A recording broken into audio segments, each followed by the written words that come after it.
Hey, don't forget, it ain't the first 48 with 60 minutes.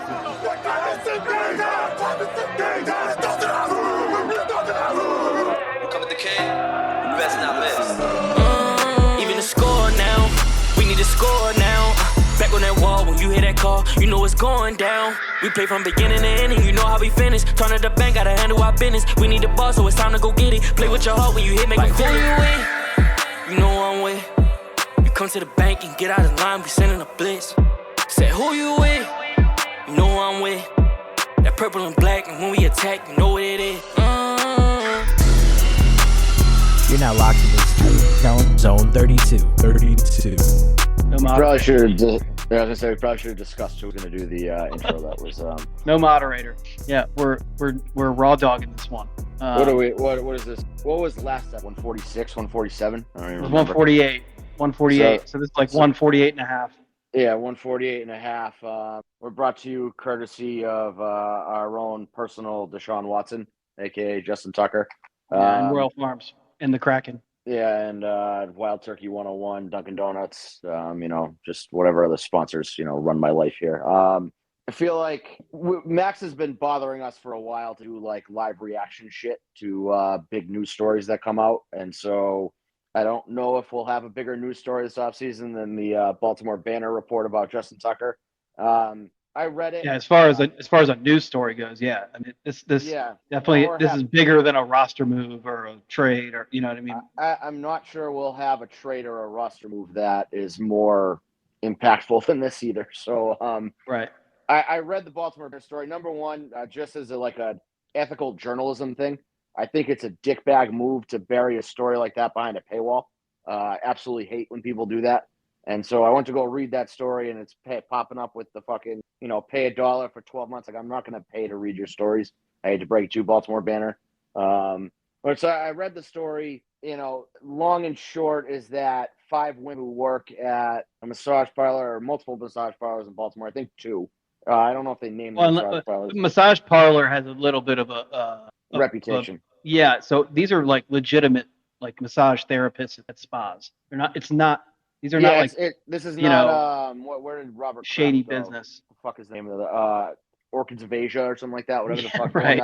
It's not like that. Yeah, it's not at a strip mall. Like it's a real massage place. But women came out with allegations against Tucker that were not great.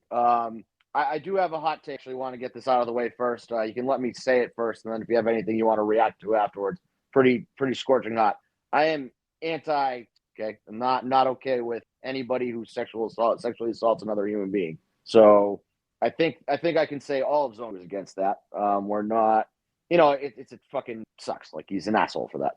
And so the 5 women come out with things. They're all pretty consistent stories among one another. Down to the whole like cocky ego of like I'm Justin Tucker and wearing full Ravens gear and shit like that. The whole trying to make them touch him and he maybe ejaculated on the table, maybe he didn't. Whatever. These supposedly happened between 2012 and 2016. Then also in the article they talked to massage therapists licensed by the Ravens who said that he's nothing but professional and that those were post 2016 encounters with the ones the teams contracted. So. You can take what you want from that story. Justin Tucker then came out with a statement afterwards. That statement made him look so bad. That statement was fucking awful because to me, somebody puts out a story about you, okay, and not a good story, obviously. And so I thought the first paragraph, where he said these are false allegations. Great, fine, like that's kind of what you want to do. But he then went and spent the bottom 75% of that.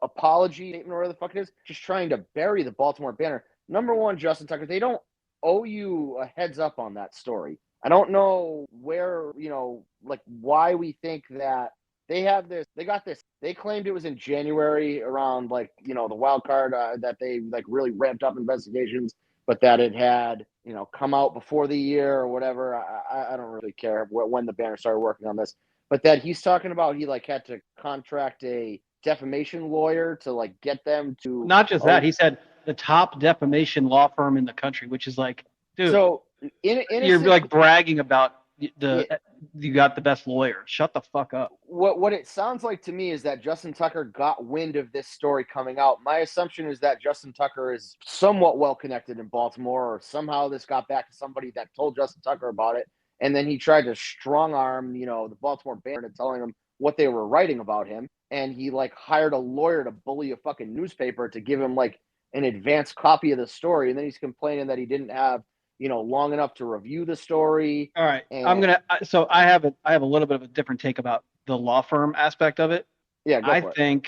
So I know for a fact that there are NDAs that have been signed by the women involved, of course, and that money came with the NDAs, and this was way back, when everything happened. I assume that the NDA was drafted and presented by Justin Tucker. We don't know that for sure, but I know NDAs do exist. And I think the hiring of the defamation law firm was to strong arm the women who signed the NDAs to try and enforce the NDA, as opposed to going after the Banner about it. Because the Banner, it's not defamation. We've seen this. So Dave Portnoy is a good example. When Business Insider put out that supposed expose, he sued them for defamation, and it was just such an uphill battle because they are a journalistic medium, so they have protections. You have a really hard time. A newspaper in trouble for that because they have sources, they have people on the record telling them this stuff. So as far as they're concerned, if it's vetted to the point where if they can't disprove it, then there's no defamation involved on their part. There could be defamation involved by the people sharing the information. I'm not saying in this situation, I'm saying in general, that could be the case. So I think hiring the number one, defamation law firm in the country was him making a really aggressive move to try and shut down these people sharing the information. And so the reason why I felt like he was going after the paper is that I think the paper would be the route back the individuals the paper talked to, because my guess is that there's been more than 5 NDAs handed out. Oh, for sure. And so, he needed to know who was talking and how many women. And so you lean on the journalist is my guess. I mean, I'm looking at this from this is the act of somebody who did something he shouldn't have and is trying to fight for his life to make sure that story doesn't come out, is how that statement read to me. Is that I have a hard thinking that 5 women tell similar stories that are not working together from what the Banner said, that these were Drew, 5 separate accounts. Let's make this really fucking clear right now. I feel the same way about it that I do about the Deshaun Watson. Yeah, it's the same thing. I mean, it's a trend of behavior, disturbing behavior, that it's the exact same behavior as Deshaun Watson. It's somebody seeking out a specific type of, individual worker. Yeah, exactly. Yeah. And to try and assert their perceived power and fame over them, to make them do something that they might not want to do or they may feel comfortable with, to get them to convince them with their power and their presence to do something that they want them to. They're just they're addicted to that feeling of making people that they want to serve them. And you get a lot of with Justin Tucker, guilty or innocent until proven guilty people. I don't know if anything Justin Tucker did rose to the level of a crime. And even if it did, it would really fucking hard, even if those women left the, spa and went straight to the police and reported it, directly at the time. That's a really hard case. So I hate the people who are, innocent until proven guilty, because we're not even really talking about criminal stuff here.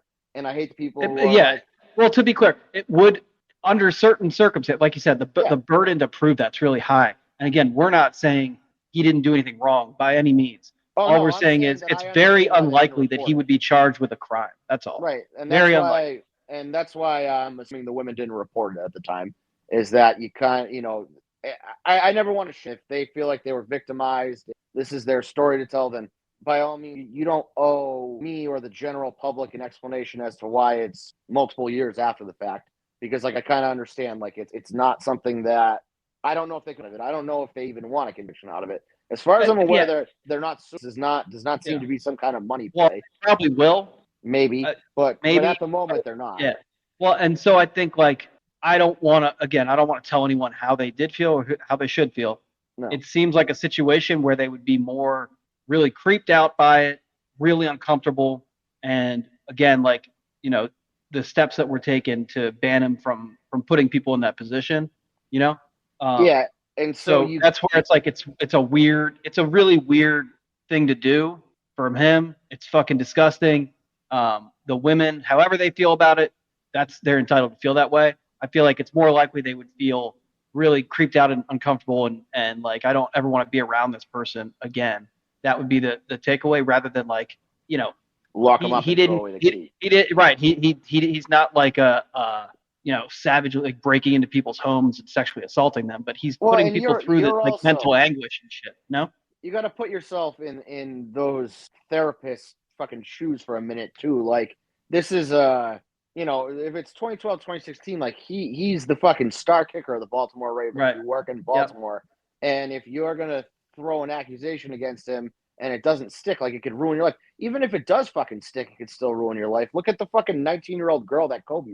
I mean, Kobe is in open court saying, like, I thought it was consensual at the time, but after hearing her story and looking at the evidence, I definitely raped her. And then he paid her a shit ton of money, and her life was fucking ruined. I mean, I remember seeing her on the front page of tabloids and shit, and she was in Denver, not even in LA, so not even in the same city that he was fucking playing in at that point. Right. So, like, I can understand why these women did not want to come forward with it then. You know, they came forward with it now. Like, I don't want to play the let's wait and see how the facts roll out game here, because I don't know if there's anything that could come out that would make me feel like Justin Tucker's totally vindicated here. And well, maybe and you know, this, like, the name of this episode is The Worst Kept Secret in Baltimore. We're not doing the we want credit thing. There's a lot of people with this, like Naldo made this comment. There's a lot of people have heard this story over the years. There are for several years from 2021 and that are right, tweets, right? And I know for a fact you and I heard about this before then. Like, we've heard people talk about it, but multiple different people, and it's the same exact story as in very this, similar the story. Yeah, and this all came out middle of the year at some point, and it was coupled with the rumor about him and his wife, you know, allegedly splitting up, or they're in the process of divorcing. Again, no idea if that's true or not. That's not been wouldn't surprise me at all. But you know, this all came around at the same time. It also kind of makes sense why he wasn't himself this year, because he's got this fucking story hanging over his head, and he's got shit going on, and so it affected him on the field. I mean, I kind of think about it like Tiger Woods. Was never the same guy after his wife fucking hit him with a golf club, and everybody knew that he was, you know, fucking anything with a pulse, because it just totally, and pissing on anything with a pulse too. Yeah, it like broke him as a human being, and so this probably broke Justin Tucker as being fine. Right, and golf and kicking are pretty similar, where it's, a lot of it is mental. So if you got shit that's weighing on you, you're probably going to be bad at your job.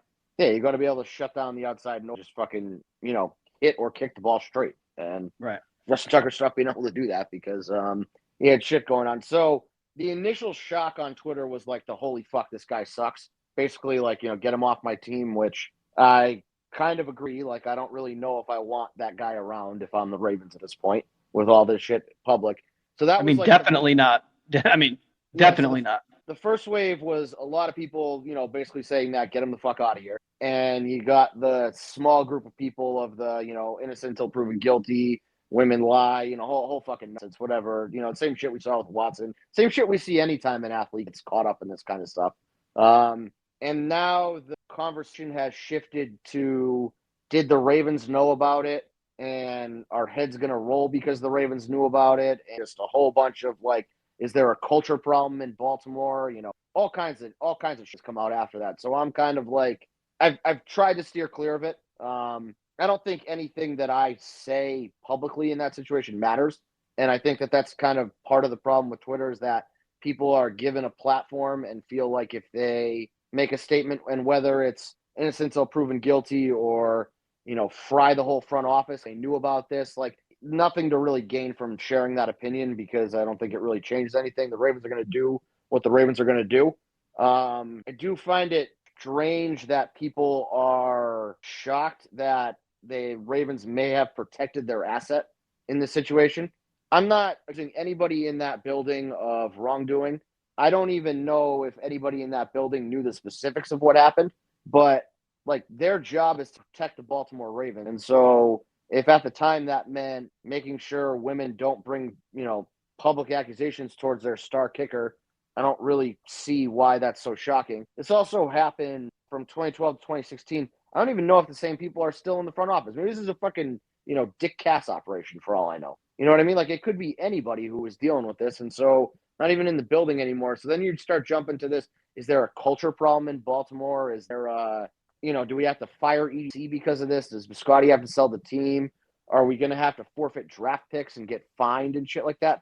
I don't know. It's gotten very weird in the last, probably 2 hours on with that. Well, it's a lot of really like over dramatic reactions. And I'm not gonna I'm gonna only limit that to men, quite frankly. Women reacting to this, they have a little bit they have more leeway to react however they feel appropriate. I'm not telling women how to feel because we don't know how it is to be women. We don't know how women feel about this kind of thing where they're put in situations where with people who they perceive to have more power.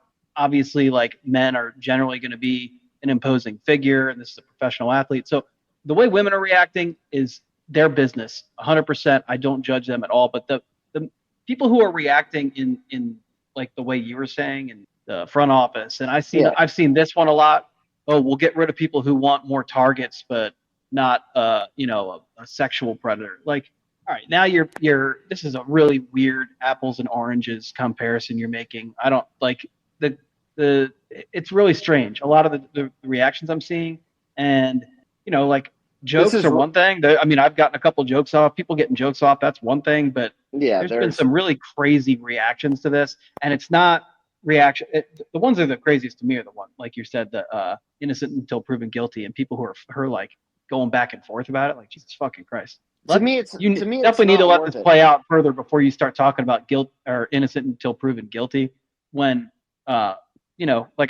we have not only this story, but we have a lot of people who were being told this stuff for a long time, and it all. And I'm not, and I don't think anybody is looking for Justin Tucker to be strung up in the Inner Harbor and we throw stones at him until he dies. Like, so innocent until proven guilty to me is, are we sending this guy to jail for the rest of his life or not? Conversation, not should we cut him and tell him to go to another conversation? I think it goes without saying he needs to be cut from the team, and he's probably done in the NFL. If there is any ounce of validity to this, he needs to be gone because, when you get into this situation where there's 5 to 12 people all telling a similar story, I'm sure some of them are lying. Like it's a numbers game at that point. Sure. But if one is enough, if one of those 20 people is telling the truth, then he's got to go. And it's more likely that most of them are telling the truth, and maybe there's a few people who tried to get in on it, like they're opportunists or something. That would be more likely than only one is telling the truth and 19 are not. Yeah, and that's not a real number. By the way, I'm just throwing numbers out. No, and I'm sure the number is going to grow. 100% it will. That is how these things work. I mean, you get a whistleblower and the floodgates, and so I'm sure we'll have some number that fan bases will tweet at us for years on end saying, this is what your kicker did. And like, it is what it is. I think Ray Rice kind of fucked the Ravens with this, with his whole situation. And that's why you get, we cut divas, but this is allowed to happen behind closed doors, reaction from people. Because Ray Rice happened at 2014, I think. It was right before the 2014 season that we ended up cutting him. It was September of 2014. That was now 11 years. Like it's been a fucking while since that happened. So I don't think a lot of people remember that Ray Rice got arrested initially in February. So the team knew about that in February of 2014. In July of 2014, the league decided to suspend him for the 2 games. That was after the court case got cleared up. And I think Biscotti and Ozzie Newsome have talked about that. Ray Rice and his wife came to them and told them their version of events and, talked about going to counseling and all this kind of stuff. And, everybody was kind of happy with it. And so that's why they were okay with keeping Ray Rice around. And then that casino they were at in Atlantic City closed in September of 2014. And TMZ magically gets the security footage. It comes out to the public. And now all of a sudden he's cut and, suspended indefinitely from the NFL. And that was clearly like a knee-jerk reaction to not only just how that video looked and the horrible optics it was, but like that he lied to them. So I don't think the Ravens have ever been this choir boy franchise that they are sort of, some people say it as like a badge of honor that the Ravens are like this choir boy and good guy franchise. And some people say it in a mocking tone to be like, we only draft choir boys. But I don't think anybody's right. We've had guys with some questionable rap sheets here for basically the entirety of the franchise. And so I feel like that's why you're getting, well, the front office had to know and had to bury this because they had to keep up this image. And it's not an image that they're really trying to portray. I don't think. I mean, I could be totally off base with that, but when I don't ever see Ravens people being the ones talking about that. Oh, we don't have guys arresting like that. Like that's fans talking about that shit. Right. Yeah. Yeah. So, no, I mean, I would be surprised if there was like nefarious behavior from the organization here. I would be surprised by that. I would think the worst thing you could see from the organization out of this is that they caught wind of something going on, and whether it was Chad Steele or whoever on that like PR team kind of worked to squash it behind, so that they again protected their guy and tried to settle something quietly. I don't know if they would ever know the severity of the allegation or really ever care about the severity of the allegations, that they were really just trying to squash a story from, which again, that's their job. Like, I hate to break it to you, but teams have security people, that their job is to like be in touch with local police and know when something involving one of their players goes on.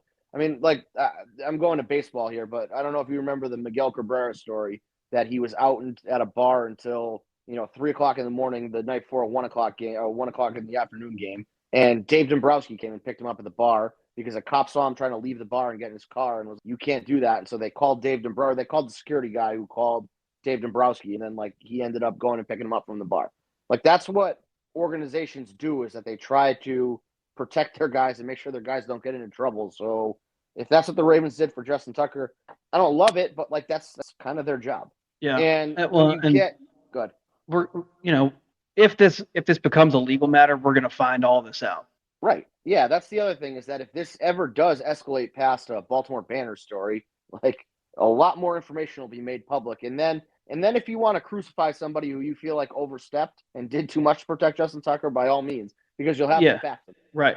The big thing to me, when I said I'd be surprised, it feels like some people are trying to make it out to be like there's some conspiracy at the top of the organization, which that I find to be highly unlikely, improbable. Like you said, if something was going on and someone behind the scenes did some background work to keep it a lid on it, that I wouldn't be so surprised by. But if it's some massive conspiracy amongst all the big decision makers, that would be very surprising to me. I think that they would actively work to make sure that the people at the top didn't know about it. Did you watch House of Cards? Yeah. So I'm sure the Ravens have a Douglas Stamper type guy around. And that's Chad Steele. I mean, that's Chad Steele. Yeah. So again, like part of that role is create a barrier from upper management to that kind of shit that goes on. And then he only brings the big shit. So somebody in the building might have known. Somebody in the building might have helped him, covered it up, whatever fucking, terminology you want to use. I doubt that they brought it to Steve Biscotti's table or, EDC or Harbaugh or anyone. Or Ozzy, right, exactly. Yeah, and that's I don't think they're bringing that to the football people. I keep saying until it becomes a real big problem that's going to affect football. I keep saying EDC, but EDC wasn't even the GM at the point that this happened. So, like, he has no culpability in this. But I've seen multiple people being like, well, you got to fire EDC. It's like, that's just a very dumb knee-jerk reaction to huge jump and like without any logic behind it. Yeah. And part of that was the fire was stoked by our favorite war criminal, Ben Albright. In case people don't know, just one of the biggest bags of shit on the internet. People may remember the more recent thing where he had the whole public blowout with his ex-girlfriend that he owed like $40,000 to. I forgot all about this. Yeah, that it started was like I broke up with my girlfriend because I sexted my ex and like posted that for some reason, and then it just escalated into this whole thing where like she was paying the rent on the house and he was paying this, and they had these like complicated text exchange about, how much money was spent, and it turned out he owed her money or whatever. But like, so people remember that about it. People don't remember the old shit. He wiped his entire Twitter history at one point because there were just so many fucking lies about his past that people were digging into and exposing. Watched the movie Valkyrie and pretended that his grandfather was part of the plot to assassinate Hitler. Pretended that one of his grandparents like helped land on the moon, and then there was other shit like that he went to, I don't know, like Arkansas Little Rock and played football, but there's no proof that he ever enrolled in that school. So like whole myriad of like wild lies that he told for years. And then on top of that, he's also a war criminal. Like I'm not making that up. Like he gave an interview where he talked about how he locked prisoners of war in a like a metal shipping container in the middle of Iraq. And I don't even fucking remember where we were. I think it was Afghanistan at that point. But that he would like lock them in there. The temperatures would get up to like 120 degrees. There'd be no lights. He wouldn't give them water or food, and he'd like bang on the outside of them to make sure that they stayed awake, or like blast rock and roll music. And he did this for like 3 years, and then all of a sudden just came to this epiphany of like, oh, I might be torturing people. This might be bad. I should tell somebody. And then was like, oh, it's just what we did here. I was following orders. And so this guy raising concern that the Ravens knew about it for so long. Like, you knew individuals were being tortured in Afghanistan, and you said nothing about it. So you did the same thing you're accusing the Ravens of, and just going on this fucking soapbox talking about the organization. Fuck that guy, though. Honestly, like, so he's had me blocked because every time that I see his name, I call him a war criminal. I mean, I throw a lot of accusations online that aren't totally accurate. Usually they're rooted in some kind of truth, and I'm just kind of like over-exaggerating them for a laugh. Like calling Will a midget. The reality is under 5 feet tall, and Will's like 5'4", so he's not like a legitimate midget. But I call him a midget. I'm like, it's funny. But like, when I call Ben Albright a war criminal, he is a legitimate war criminal. Like, could be brought up on, court-martialed and brought up on whatever fucking charges they get him with. So he became a whistleblower so that he could avoid that. Yeah, so he participated in it, tortured the fuck out of people for years, and then was like, oh, guys, it's them. They're the ones torturing them. I didn't do anything, but he really did. He's a rat fuck. But that's the guy who's in the charge against the Ravens, which you can't do that. Like, if you're gonna follow anybody into battle on Twitter, that's not the guy to follow, because he'll just abandon you. He'll actually turn around and be like, oh, guys, it's them. They started that narrative, not me, and delete all his tweets. Yeah. I mean, listen. End of the day, Justin Tucker's got to go. I would have been fine with him getting cut just because he was not good at kicking this year, but this is an absolute, like, there's no no wiggle room. He needs to go. Period. That's all. That's kind of the, I don't know, like, fucked up part of this is that, like, I don't care about the conversation around it, because he's no longer good at football, and he's a bad person. Right. So like, he's got no redeeming qualities, because I've always thought that if a guy has baggage but can do something for you on the field, teams will put up with a certain amount of baggage, or baggage to a certain point, if the production is there. And so this is why Antonio Brown hasn't had a job since he walked off that field. Yeah, because he could have played and been really good for another 2-3 years, bro. Yeah, and the baggage just started to outweigh the production for him. Or, like, you look at Randy Moss's time in New England. I think he was there for 2.5 years, and for 2 years put up phenomenal fucking numbers, and then started kind of being like a whiny little bitch, and they kicked him to the curb. Manny Ramirez in Boston was great. They won 2 World Series, and then he started throwing old men down the stairs because he wouldn't get them, fucking 87 tickets to a Yankee game 10 minutes before it started. And so, like, cut bait with that guy and you move on. Earl Thomas. Yeah. Again, Earl Thomas was great, production-wise, and then he starts, double teaming girls with his brother and gets held at gunpoint in the offseason, and then teams like, and on top of that, and teammates and shit, like, he's just got stuff we don't want to deal with anymore, so they got rid of him. So for me, it's Justin Tucker was, like, on thin ice already because of his performance. Same thing with Ray Rice. Again, people forget Ray Rice was fucking amazing in 2012. He was not amazing in 2013. And then the video comes out for the next year, and they kind of, all right, the off-field baggage outweighed the production at that point, so you get rid of him. Justin Tucker put up his worst year of his career, and then has this come out. So, like, see you later, buddy. get off the team. Yeah, and I want to make one thing clear. I want Mark Andrews off the team, but he's a great person, Allegedly. as far as I know. Yeah. I mean, he was at the bar with Joe Mixon when Joe Mixon punched a girl, but people don't talk about that enough. Standing outside letting his friend assault an innocent white lady was a wild move by Mike Andrews. Mike Andrews, Jesus. Should I just call him Mike from now on? Not even Mark? Maybe Mike is good. Maybe Mike is good in the playoffs. Yeah, I don't know. Maybe Mike is good. Mark Andrews has got to be the happiest fucking person in the world right now, too. Well, Mark, I know that a lot of people have shifted their attention, not me. No. I still want you out of here. Well, see, I don't know. The Still problem is pissed. he's dead to me, so like I'm gonna forget that. Yeah. So yeah, I don't know if we have much. I think that Will and I just wanted to basically come on and say like, fuck Justin Tucker and get him off the team. Zone 32 is anti Justin Tucker, and this is big because I have a dog named Tucker. I have to live with this, but to be clear, the dog did come with the name, but it was a happy coincidence at the time. So like I have an I want him gone though. Zone 32. Everybody all the guys who were not here agree with this as well. We're not reserving judgment here. He needs to be. I'm too fucking lazy to get up and look. I might have the Tucker jersey hanging up there, but I have Justin Tucker jersey with like American flag numbers. I can't burn that, right? I feel like then you might get arrested. Yeah, I'm disrespecting the flag. It's Trump's America. I don't know if I can get away with that. Cash Patel's going to show up at your house. Yeah, just fucking be outside in 5 minutes. I look upstairs and there's just fucking police lights all over my front yard. Montante is going to be flying drones over your house if you do that.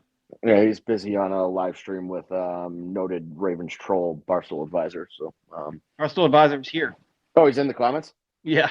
No. What is he saying? It's a tough day for the flock.